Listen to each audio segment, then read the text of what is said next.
বৃষ্টি হচ্ছে তো খুব। রথ নিয়ে আমরা কি করে বেরোবো? রথ টানতে কি করে বেরোবো শোনা? নমস্কার সকলকে, সুদীপাস ব্লগে তোমাদের অনেক অনেক স্বাগত। তো রথের দিন বৃষ্টি তো হবে, এটা স্বাভাবিক। আগের বারের রথযাত্রাটা আমাদের খুব অন্যরকম কেটেছিল, এইবার জগন্নাথ প্রভুর আশীর্বাদে সুন্দর কেটেছে। কি করছো? এই যে আজকে রথ, প্রভু জগন্নাথ দেবের জন্য খাজা তৈরি হচ্ছে।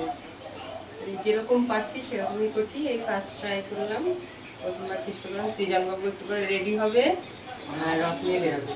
বাহ, খুব সুন্দর হয়েছে।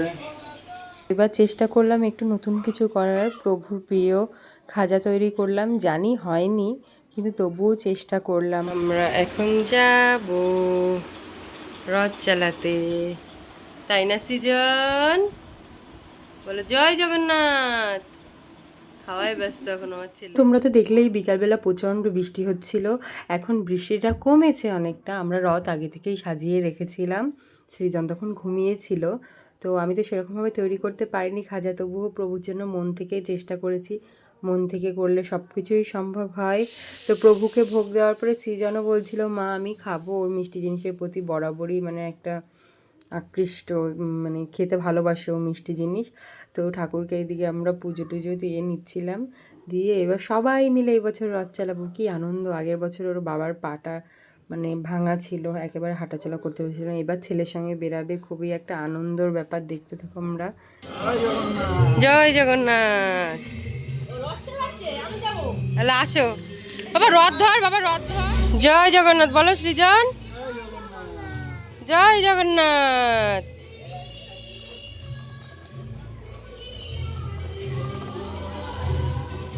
পালনকর্তা, সারা সমগ্র পৃথিবী চালায়, মানে জগতের নাথ যিনি, তিনি চাইলে সব কিছুই সম্ভব হয়। তার আশীর্বাদেই সব কিছুই সম্ভব। তো চিরকাল মানুষের পরিস্থিতি একরকম যায়ও না, থাকেও না। আমাদের দুজনের পরিস্থিতি আগের বছর অন্যরকম হলেও এবছর প্রভুর আশীর্বাদে হাঁটাচলা কাজবাজ সবই করছে। মুদ্রা কথা, মেন কথা, ছেলেকে নিয়ে রথ নিয়ে বেরিয়েছে সবাই মিলে, খুব আনন্দ করছে। ওর জেঠু, ওর বাবা, ঠাম্মি, বম্মা। আর বিকালবেলায় দেখো, দাঁড়াও শোনো দাঁড়াও।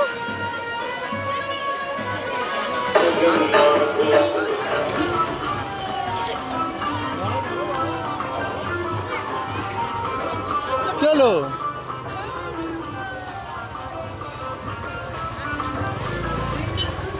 হয়ে গেছে। না, সাইডে দাঁড়াও। এই সুন্দর সুসজ্জিত রথের রশি স্পর্শ করে নিজেদের জীবনকে সার্থক করে তুলুন, নিজেদের জীবনকে ধন্য করে তুলুন। প্রভু জগন্নাথের একটু বাঁ দিকে নেব, আমরা একটু বাঁ দিকে নেব রথ। হ্যাঁ ঠিক আছে, বা দিকে নেবে রথ।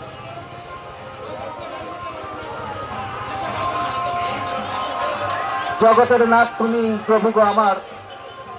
একটু সামনে শুনতে পাবে না মনে হয় এত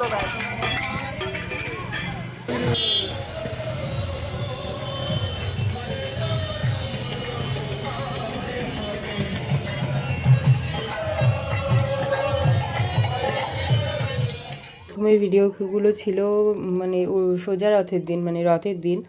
আর এগুলো হচ্ছে উল্টো রথের দিন। উল্টো রথের দিন সৃজন রথ চালায়নি, বাড়ি মানে ঘরের মধ্যে চালিয়েছে।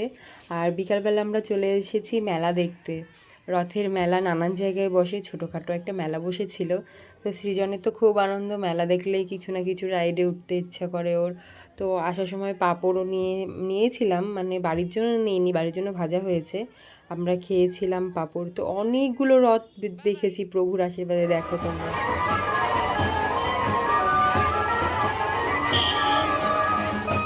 জয় জগন্নাথ, জয় বলরাম, জয় সুভদ্রা। এবারের রথটা প্রভুর আশীর্বাদে আমাদের খুব সুন্দর গেল, এবং দুটো রথ পাশাপাশি পরিবর্তন হচ্ছিল। একটা আসছিল এইদিকে আর একটা যাচ্ছিল ওইদিকে। একটা হচ্ছে খড়ের মাঠের রথ আর একটা হচ্ছে লেলিনগড়ের রথ। তো এবছর আমরা প্রভুর আশীর্বাদে অনেকগুলো রথও দর্শন করতে পারলাম, মানে জগন্নাথ দেবের রথ। তো আর একটা রথ আমাদের বাড়ির সামনে দিয়ে নিয়ে চলে যাচ্ছিল, সবাই খুব আনন্দ করছিল, মজা করছিল। এবছর রথটা আমাদের অসাধারণ গেছে, উল্টো রথ এবং সোজা রথ দ্রুতই খুব সুন্দর গেছে। তো বিকালবেলা বলতে কি রাত্রে আমরা বাড়ি চলে এসেছি মেলা দেখে, রথ দেখে।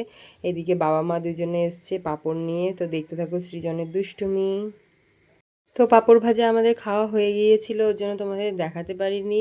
এদিকে আরেকজন পাঁপড় ভাজা খাচ্ছে, আর সৃজন বাবু কি করছে দেখো। I love you. মাম্মাম ছোট পাখি। আচ্ছা ওরে বাবা, তোর মা আর ছেলের ভালোবাসা। প্রভুকে জানাই সবাই যেন সুস্থ থাকে, সবাই ভালো থাকে, সবার আরোগ্য কামনা করি। সব আমাদের বাড়ির মানে বাড়ির বলতে না, আত্মীয় স্বজন সবাই যেন ভালো থাকে, সুস্থ থাকে, সেটাই কাম্য। তো বাবা মা এসেছিল, সবাই খাওয়া দাওয়া হচ্ছে। আসার সময় রথের প্রসাদও দিয়েছিল, যারা বড় রথের রশি ধরে টানছিলেন তারা প্রসাদও দিয়েছিলেন। তো আমাদের আজকের দিনটা খুব সুন্দর গেল। আজকে উল্টো রথের দিন, সোজা রথের ভিডিও তোমরা প্রথমেই দেখেছিলে। তো আজকের ব্লগটা এইটুকুই। কেমন লাগলো অবশ্যই জানিও, ভালো লাগলে অবশ্যই লাইক কমেন্ট সাবস্ক্রাইব